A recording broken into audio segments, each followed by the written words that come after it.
A crucial point about the environmental crisis is that our relationship with Mother Earth is broken.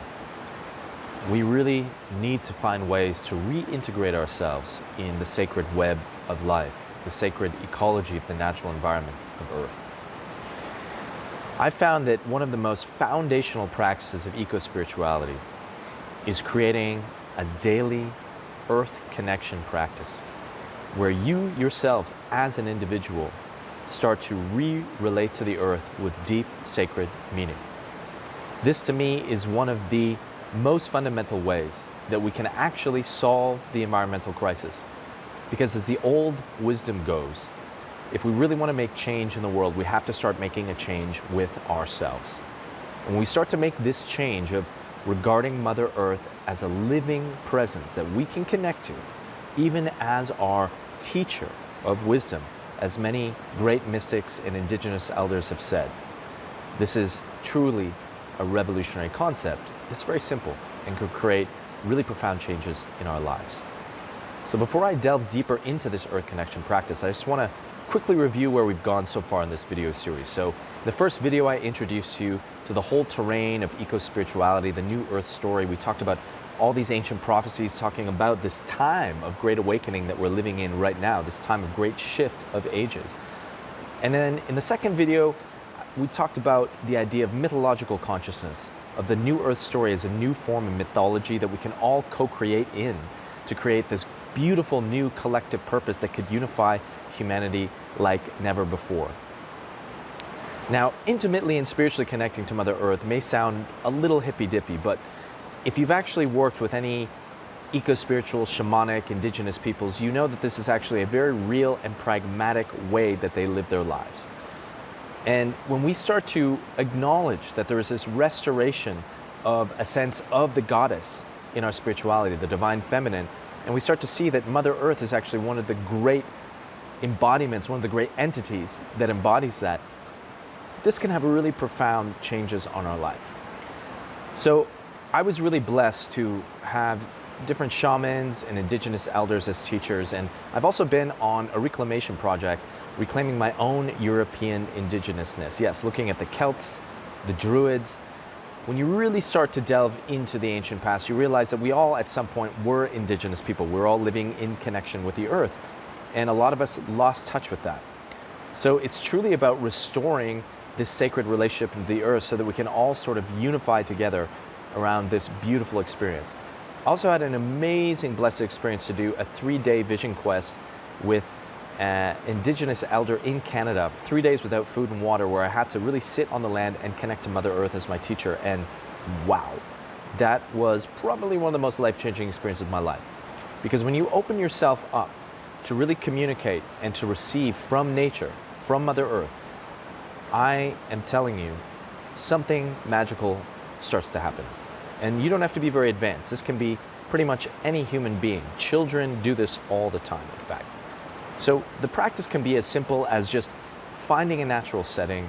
You could go to a nearby park if you live in an urban concrete jungle, or you can even just go to your backyard and just connect to a tree. Anywhere where there is some nature, not just like human-made constructs like city streets and buildings.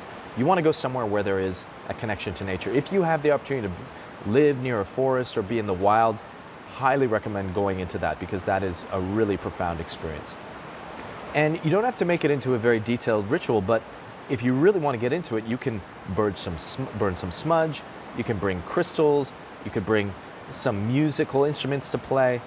It can really be as detailed as you want. It can be as simple as sitting in front of a tree and just opening up a line of communication.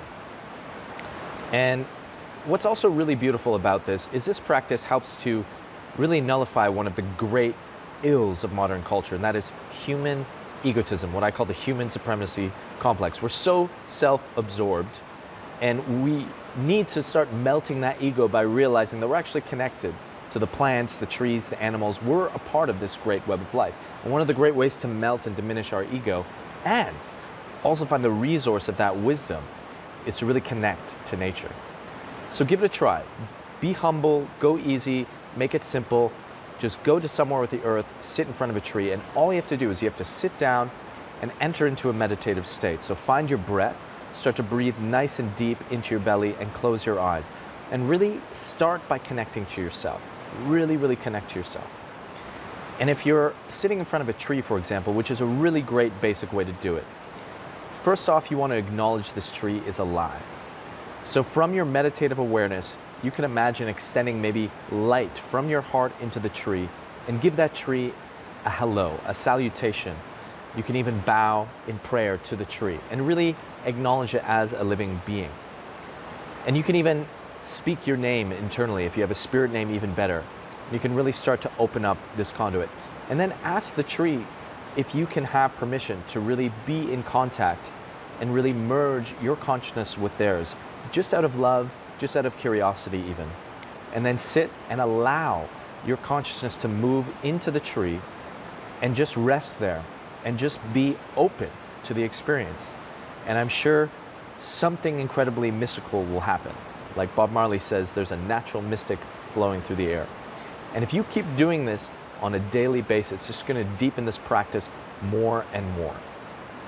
So I hope you enjoyed this really simple yet powerful earth connection practice, and there's so much more coming up in my upcoming The Honor All Creation journey. This is a truly multi-dimensional experience where we're going to be delving into a lot of eco-spiritual perspectives. We're going to do a lot of work to empower your spiritual growth with this new sacred purpose to be a child of the earth, really helping to co-write, to co-create this sacred narrative of the new earth story. And this course is going to be launching soon, so please follow the link in the video description to jump on the early bird list to be first in the know when registration opens, because it will be limited. I am taking a limited group to keep a really strong and beautiful container that can give attention to everyone. And in the next chapter of this 6-part free video series, I'm going to lay out more of the complete plan that you can really take to take all of this to the higher level and give you the opportunity to live a life of deep and sacred purpose in alignment with the living presence of Mother Earth. Thank you so much for watching this video and sharing this practice with me. It's so powerful. I can't wait to hear. Give me feedback, tell me how it goes. I want to hear all about the beauty and the truth that you find with Mother Earth. May Mother Earth bless you with profundity, beauty, and truth. And I'll see you in the next video. Be glorious.